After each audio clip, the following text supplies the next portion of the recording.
Hello my lovely Capricorns, and a very warm welcome to your March 2020 horoscope. Now until the 10th of the month, we've got Mercury, ruler of travel, technology and communications, still retrograde. So make sure you allow enough time to get to important meetings and engagements. And if you can, try to postpone signing of agreements that are important. If you can't, just check it over many times and ideally get somebody else to check it over for you as well. Let me break the month down for you. On the 5th of the month, we have got Venus coming to join Uranus in your 5th house of romance. This can bring romance into your life. A lover, but equally it can bring romance where you bring out your creativity. When you're being creative, and you can be creative in so many different ways. Musically, yes, artistically, yes, but you can be creative with computers, you can be creative with cooking. There are many different ways of being creative with just about any subject under the sun. So when you bring out your unique gifts, the things that you love, it's really a wonderful time to do things that you love, that you enjoy, that make you feel young, that make you feel vibrant, that make you feel like a kid again. 5th house is about children. You might be doing something with children. Or you may find the child within you and skip around a bit more. Studies say that children laugh 400 times in a day, whereas adults laugh something like 12 or 14 times a day. So where do we lose all that laughter?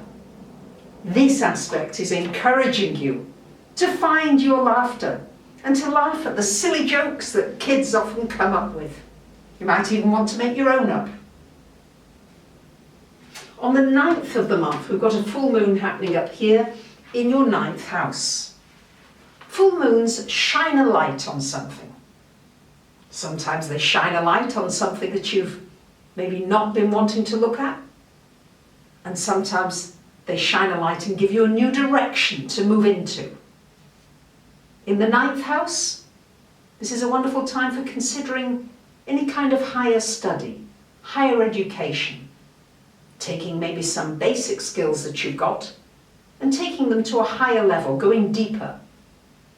It's a good time for publishing, writing that book, getting information out there. Good for wide communications, communicating with a large group of people. It's also a time when you might be feeling as though, am I listening to my soul? Is my soul getting nourished? You might find you want to deepen your spiritual path in some way.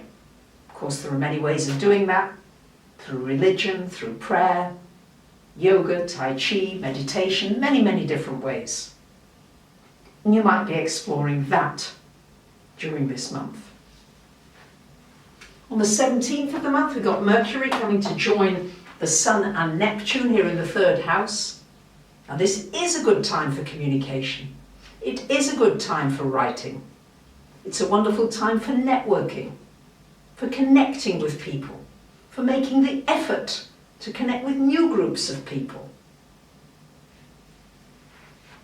On the 20th of the month, we've got the Sun coming into your 4th house, and on the 24th, a lovely new moon in the 4th house.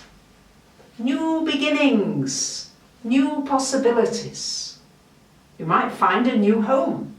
You might decide, I want to move to somewhere new. You might move city, state, or even country.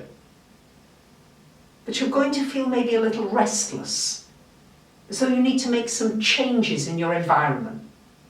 Could just be moving the furniture around, cleaning beautifully, sorting out, clearing out. It's an opportunity for a new beginning connected with family. You might be able to really connect with a family member that you haven't connected with for a while.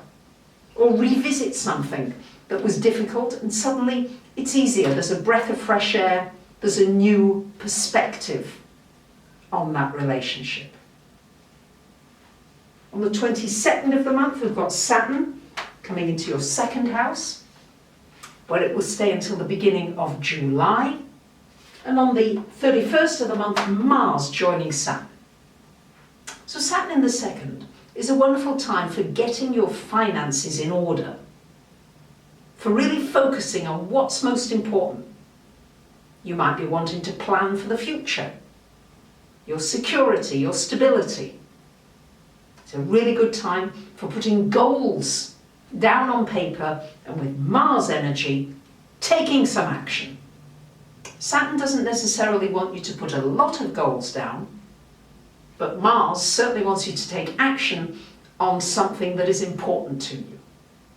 You might create a new stream of income, something extra coming in. If you're willing to work hard, because Saturn does involve work, then the fruits of your labour can be very profitable. So I wish you a wonderful month. Thank you for liking, commenting, sharing and subbing. Bye for now.